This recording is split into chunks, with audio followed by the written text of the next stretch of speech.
కాబట్టి కులం అనేది ఇక్కడ ఒక దయ్యంలాగా వెంబడి పడుతుంది మనుషుల మైండ్లలో తిష్టేసి. అగో ఆ కుల దయ్యమే క్రికెట్ బోర్డులో కూడా వాళ్ళ కులం వాళ్ళను సెలెక్ట్ చేయడానికి వెర్రిపుంతలు దొక్కుతాను. కులం పోవాలంటే మన యువకులమే కులాంతర వివాహాలు చేసుకుంటూనే ఉండాలి. కులాంతర వివాహాల వల్లనే కులం పోతుందంటే అట్లా కూడా పోదు. కులాంతర వివాహం చేసుకున్నంత మాత్రం కులం పోతుందంటే మళ్ళీ కష్టం. మళ్ళీ వాళ్ళకు పిల్లాడు పుడతాడు, మళ్ళీ వానికి ఒక కులం వస్తుంది కదా, తండ్రి కులమే మళ్ళీ కొడుకు కంటించబడుతుంది. కాబట్టి దీనికి శాశ్వతమైన చట్టం రావాలి.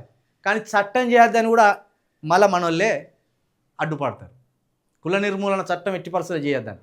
కాబట్టి ఎవరికి వారు కులాన్ని విసర్జించాలి. ఇప్పుడు నేనే ఉన్నా చిలుక ప్రవీణ్, నాకు ఒక కులం ఉన్నది, కానీ నేను కులాన్ని పట్టించుకోను. కులం వల్ల జరుగుతున్న దారుణాలను ప్రశ్నిస్తా తప్పించి నా కులం గొప్పది, నా కులమే గొప్పది, నా కులం మనుషులతోటి స్నేహం చేస్తా, నా కులం వాళ్ళు చెడ్డ పని చేసినా నేను సమర్థిస్తా, ఇట్లా ఆలోచనలు కలిగి ఉండొద్దు. ఆ కులపరమైన పిచ్చితనాన్ని వదిలేయాలి. అప్పుడు మాత్రమే మనం బాగుపడతాం.